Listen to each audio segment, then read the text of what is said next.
The cameras were rolling. The audience was silent. And then Dr. Phil did something no one expected.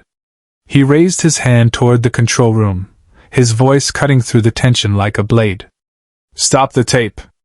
The studio froze. Every producer, every camera operator, every audience member held their breath. In the guest chair, 73-year-old Margaret Wallace's hands trembled as she covered her face. This wasn't supposed to happen. Not like this. Not now. But Dr. Phil had just heard something that changed everything.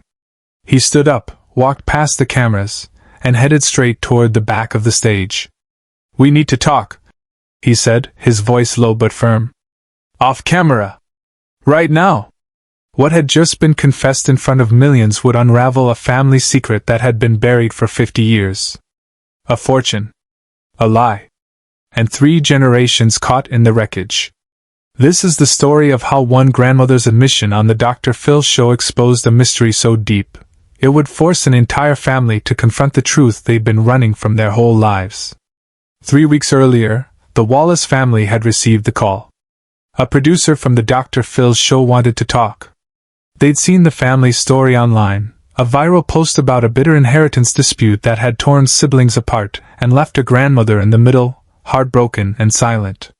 The post had been written by Rachel Wallace, 38, the middle child who claimed her older brother had manipulated their late father's will to cut her and her younger sister out of a multi-million-dollar estate. Rachel believed their grandmother Margaret held the key to the truth. But Margaret had refused to speak about it for 2 years. Now Dr. Phil wanted to bring them all together. On national television. To finally get answers. Rachel agreed immediately. Her older brother, David, 42, refused at first but eventually gave in after their lawyer advised him it might help his case. Their younger sister, Nina, 34, was hesitant but desperate for closure. And Margaret, the matriarch who had watched her grandchildren destroy each other over money she never wanted them to fight about, finally said yes. She was tired. Tired of the secrets. Tired of the silence. The taping was scheduled for a Thursday morning in Los Angeles. The family arrived separately. They hadn't spoken in over a year. But what none of them knew was that Dr. Phil had already done his homework. And he had obtained a document that would change everything. The show began like any other episode. Dr. Phil walked onto the stage to applause, his expression serious but composed. He introduced the case, the family feud over a fortune that was supposed to bring security but had instead brought devastation. The audience leaned in as the first segment rolled, a pre-taped package showing Rachel's tearful account of how her brother had allegedly forged documents, manipulated their ailing father, and stolen what was rightfully theirs. Then came David's rebuttal. Cold, calculated, defensive. He claimed Rachel and Nina had abandoned their father in his final years, that he had been the only one who cared, and that the will reflected their father's true wishes. The sisters, he said, were motivated by greed, not grief. The audience murmured. Dr. Phil listened without interruption, his eyes moving between the siblings like a judge studying evidence. And then he turned to Margaret. She sat in the center chair, small and fragile, her hands folded tightly in her lap. She wore a pale blue cardigan and a string of pearls, the same ones she'd worn to her husband's funeral 30 years ago. Her eyes were red, but she hadn't cried yet. She was holding it together. Barely. "Margaret," Dr. Phil said gently, leaning forward. "You've been quiet through all of this. You've watched your grandchildren go to war over money. You've seen lawyers, court battles, accusations. But you haven't said a word. Why?" Margaret's lips trembled. She looked down at her hands. "Because," she whispered, "I was afraid." Afraid of what? She didn't answer right away. The studio was so quiet you could hear the hum of the cameras. And then she said it. Afraid they would find out the truth. Dr. Phil paused. The audience shifted in their seats.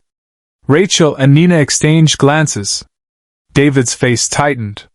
"What truth, Margaret?" Dr. Phil asked, his voice softer now, but insistent. Margaret closed her eyes. Her shoulders shook.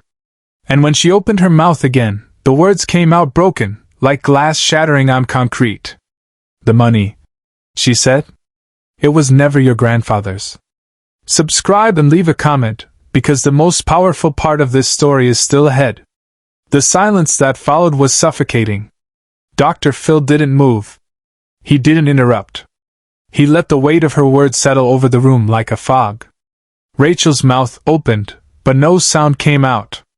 Nina's hands gripped the armrests of her chair. David stood frozen, his face pale. "What do you mean, it was never his?"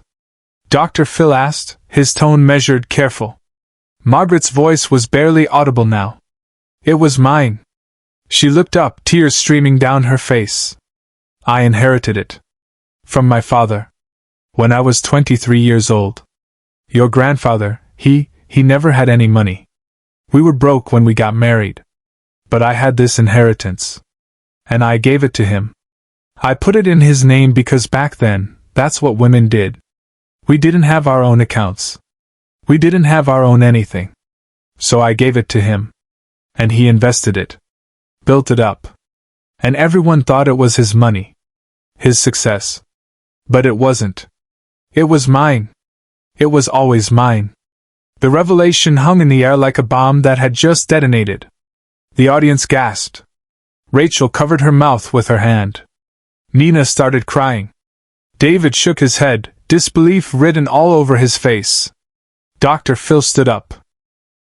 He walked slowly across the stage, his hands in his pockets, processing what he'd just heard.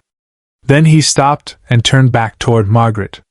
"So when your husband passed away," Dr. Phil said, "and the will was executed, that fortune, the one your grandchildren are fighting over, it was actually your money.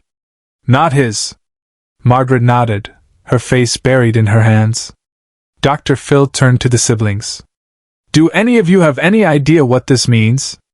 Rachel was the first to speak, her voice shaking. It means the will, it doesn't even matter. Because it wasn't his to give away." David's voice came out sharp, defensive. "That's not how estate law works. Once it's in his name." "Stop," Dr. Phil said firmly, raising his hand. His voice wasn't loud, but it cut through the noise like a judge's gavel. "Just stop." He walked back to Margaret and crouched down beside her chair, his voice dropping to a tone only she and the microphones could hear. "Margaret, why didn't you ever say anything? Why did you let this go on for so long?" She looked at him with eyes full of a pain that had been accumulating for decades. "Because I didn't want them to think their grandfather was a fraud. I didn't want to ruin his memory. He was a good man. He just took credit for something that wasn't his. And I let him. Because I loved him. And because back then, that's what you did." Dr. Phil paused mid-sentence. The studio went completely silent. He stood up slowly, turned to the control room, and did something no one in that studio had ever seen him do before. He walked off the stage. Past the cameras. Past the lights. Straight to the production booth. The audience sat in stunned silence. The siblings didn't move. Margaret sobbed quietly in her chair. 2 minutes later, Dr. Phil returned. In his hand was a manila envelope, weathered and yellowed with age. He walked back to the center of the stage and held it up. "This," he said, his voice steady and deliberate, "is a copy of your grandmother's original inheritance document. From 1971. It shows that the money, the estate, the fortune you've been fighting over, was legally transferred from her father to her. Not to your grandfather. To her." He placed the envelope on the table in front of Margaret. "She never gave up her legal claim. She just never enforced it." The camera zoomed in on the envelope. The audience leaned forward. Rachel, Nina, and David stared at it like it was a ghost. Dr. Phil turned to the siblings. "So here's the reality. The money you've been tearing each other apart over? It doesn't belong to any of you. Not legally. Not morally. It belongs to her." He pointed to Margaret. "And she's been sitting here, watching you destroy each other, because she loves you too much to tell you the truth. She'd rather lose the money than lose you." Nina started sobbing. Rachel buried her face in her hands. David sat down heavily, his head in his hands. Dr. Phil walked over to Margaret and knelt beside her again. You don't owe them anything, Margaret. You know that, right? She nodded, tears streaming down her face. But I know you, Dr. Phil continued. And I know you're not here to take it back. You're here because you want them to stop hurting each other. Aren't you? She nodded again. Dr. Phil stood and addressed the entire family. Then here's what's going to happen. Off camera, you're all going to sit down with a mediator I'm providing. You're going to work this out. Not in court. Not through lawyers. But as a family. Because that's what she deserves. He turned to the audience. And if you're watching this and you've been in a fight with your family over money, over pride, over who's right and who's wrong, I want you to ask yourself one question. Is it worth it? Is it worth losing the people who love you?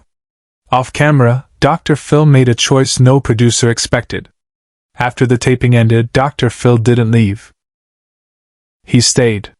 He brought Margaret, Rachel, Nina, and David into a private room backstage. No cameras. No audience. Just them, a mediator, and the truth. For 3 hours they talked. They cried. They confronted 50 years of silence, resentment, and misunderstanding. Margaret told them stories they'd never heard, about the sacrifices she'd made, the choices she'd been forced into, the love she'd carried even when it wasn't returned. And slowly, something shifted. The anger didn't disappear, but it softened. The siblings began to see each other not as enemies, but as people who had all been hurt by the same system, the same secrets, the same silence. By the end of the session, they agreed to divide the estate equally, with Margaret retaining full control over her portion. They agreed to attend family therapy. And most importantly, they agreed to start talking again. Dr. Phil stood by the door, watching it all unfold. He didn't say much. He didn't need to. His job wasn't to solve their problems. It was to give them the space and the courage to solve it themselves. As they left the studio that day, Margaret hugged each of her grandchildren. She held them tightly, the way she used to when they were children. And for the first time in 2 years, they hugged her back. But what happened next is something no one in the room, or watching at home, saw coming. 3 months later, Rachel sent Dr. Phil a letter. In it, she included a photo. It was taken at Thanksgiving. The whole family was there, smiling, arms around each other. Margaret sat in the center, holding the hands of her grandchildren. The letter read, Dr. Phil, you gave us something we didn't even know we'd lost. You gave us each other back. The money doesn't matter anymore. What matters is that we're a family again. Thank you for not letting us give up on each other. Dr. Phil kept that letter in his office. He showed it to his staff, to his producers, to anyone who asked why he does what he does. Because that's the point. It's not about the drama. It's not about the ratings. It's about giving people a chance to be better than their worst moments. Margaret passed away 2 years later, peacefully, surrounded by her family. In her will, she left the majority of her estate to a foundation that helps women gain financial independence. The rest, she split equally among her grandchildren, with one condition, that they never let money come between them again. They haven't. Share and subscribe, make sure this story is never forgotten. The manila envelope Dr. Phil placed on that table now sits in Rachel's home, framed on her wall. It's a reminder. Not of money. Not of inheritance. But of the day her family almost lost everything that mattered, and the moment one man refused to let that happen. Because sometimes the most powerful thing you can do is stop the cameras, walk off the stage, and remind people that the truth, no matter how painful, is always worth fighting for. But the story doesn't end there. What Margaret revealed that day on the Dr. Phil stage wasn't just about money or inheritance.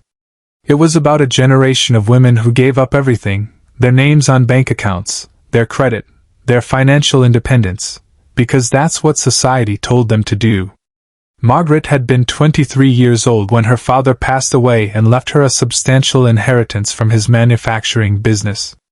She was engaged to be married, and her fiancé, the man who would become the grandfather these siblings idolized, had convinced her that putting the money in his name was the smart thing to do.